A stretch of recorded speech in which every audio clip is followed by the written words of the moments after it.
Bienvenue dans cette vidéo van tour. Aujourd'hui je vais vous présenter l'aménagement que j'ai fait sur mon van. Allez, c'est parti. Ok, on commence avec la table en contreplaqué massif. Elle est pratique parce qu'elle se replie. Normalement avec une seule main je devrais y arriver. Yes. On a aussi un petit USB 3.0 là pour les recharges rapides. Et puis il y a aussi un petit voltmètre pour avoir la charge de la batterie.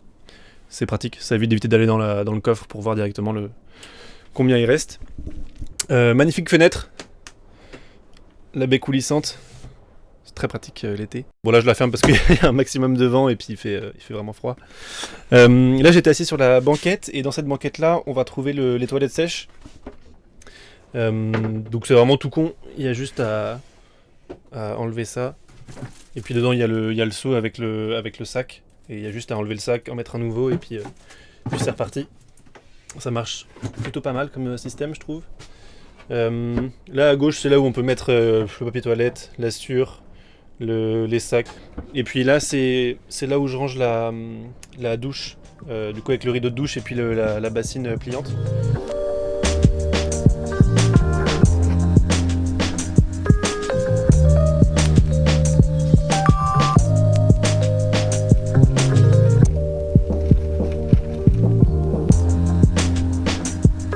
Ok, on continue avec la cuisine. C'est un peu ma partie préférée. J'ai mis une grosse plaque de cuisson de 4 feux pour avoir de la place pour cuisiner et pour pas être embêté avec une poêle, une casserole, faire l'un après l'autre. Enfin moi ça m'embête vachement. Donc là au moins il y a de la place pour mettre tout ce qu'il faut, même le café le matin en même temps que le pain à griller ou je sais pas trop quoi, ou les œufs. Il y a de la place, ça c'est cool. Là c'est l'évier, tout bête, avec la douchette qui est avec un flexible. Du coup on peut se laver dehors. Enfin c'est assez long pour en fait se laver dehors en ouvrant la porte. Ou alors pour se laver dedans avec le système de douche. Hop. Là après j'ai mis un peu de rangement en plus. Et puis en bas c'est la cuve d'eau grise. Et on peut la vidanger en fait depuis l'intérieur directement. Sans avoir à aller sous le camion. Et puis en fait ça coule directement en dessous. Donc faut mettre des produits écologiques dedans quoi. Parce que ça coule par terre. Mais au moins il n'y a pas besoin d'aller dans les aires de camping-car. Là il y a deux... Là, il y a le tiroir pour les bouteilles et puis pour les petites choses de cuisine, quoi, en gros. Et puis là, c'est le tiroir le placard où il y a la bouteille de gaz dedans. Je vous montrerai après plus en détail. Et puis il y a encore un petit rangement au-dessus.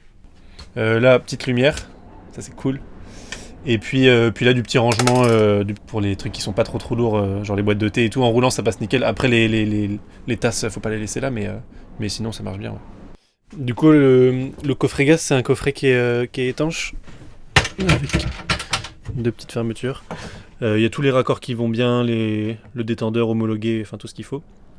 Et puis là, du coup, c'est une petite bouteille, mais il y a la place pour mettre une grosse bouteille s'il faut. J'ai prévu l'espace exprès en plus. Et voilà. Là, on continue avec la glacière. C'est une Dometic. C'est une glacière à compression. Donc en fait, ça consomme vachement peu. Et c'est super efficient et efficace. Celle-là, elle fait 30 litres. Et du coup, on peut mettre, on peut mettre des bières, par exemple. Bon, on peut mettre tout un tas de choses. C'est hyper silencieux. Et voilà, et ça consomme pas beaucoup. Donc c'est vraiment très cool. Bon, là, c'est juste la petite table avec du stockage en dessous. Ici, on a la prise pour le 230. Donc là, en gros, on peut brancher un ordinateur ou on peut brancher un téléphone, enfin ce qu'on veut, jusqu'à 300 watts. Donc ça laisse quand même pas mal de possibilités. Après, ça c'est la télécommande pour l'éclairage principal. C'est le grand ruban LED. Ça, je le voulais dès le départ. Bon là, ça clignote, c'est marrant, mais on peut aussi le mettre en tout blanc si on veut. Mais c'est du vrai blanc, c'est pas du blanc... Enfin bon, je passe les détails, mais c'est du vrai blanc, quoi. C'est une vraie LED blanche. Et puis on peut varier l'intensité si on veut. Ici après, bon là c'est le lit, c'est un super bon matelas que j'ai acheté à mémoire de forme, c'est vraiment hyper confort.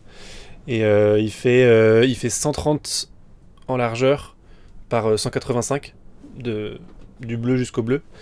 Et ça le fait assez bien. Bon, faut pas être deux bonhommes à dormir dedans et faire 2 mètres, c'est un peu plus compliqué, mais sinon ça marche vraiment bien. Là il y a 2 petites liseuses. Pour avoir une lumière toute douce le matin, c'est vraiment cool. Et il y a il y a un port USB sous chaque liseuse pour recharger le téléphone. Donc pareil, ça c'est super pratique. Là, un petit rangement en plus J'adore. Avec les petits... Enfin là j'ai mis mes vêtements, en l'occurrence.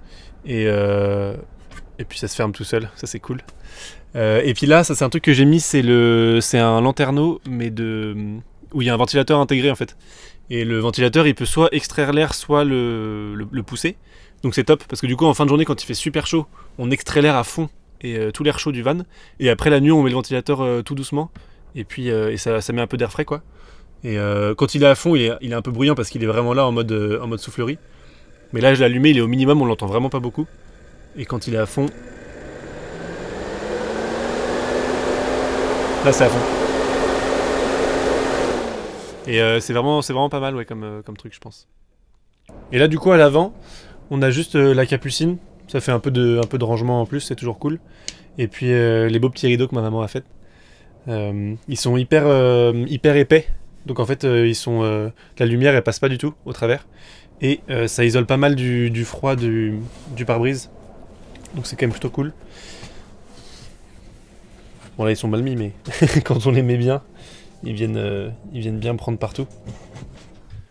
On se retrouve maintenant dans la partie un peu plus technique du van, avec tout ce qui va être eau et élec. Ici, on a la cuve d'eau propre, qui fait 100 litres, avec la pompe et le vase d'expansion qui sont au fond. Et cette cuve, en fait, on peut la remplir depuis l'extérieur, directement avec un bouchon sur le côté, ce qui est hyper pratique, parce que du coup, quand il pleut, ça évite d'ouvrir les portes et de mettre de l'eau partout à l'intérieur. Après, là, c'est la partie vraiment purement électrique. On va retrouver le panneau 12 volts avec le porte-fusible, avec tous les fusibles pour chaque circuit qui sont bien indiqués. Et à gauche, là, c'est le régulateur de charge entre le panneau solaire et la batterie. Il va donner des informations sur la puissance du panneau et la charge de la batterie.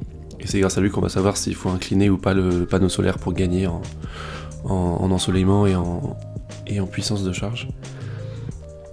Après, ici, on a le convertisseur pour le 230 volts. C'est lui qui va permettre d'avoir les legs comme à la maison. Et en dessous, on a le tracker GPS. C'est tout simple, ça permet d'avoir la position du van en temps réel sur le téléphone. C'est vachement pratique, je trouve. Là, c'est la batterie.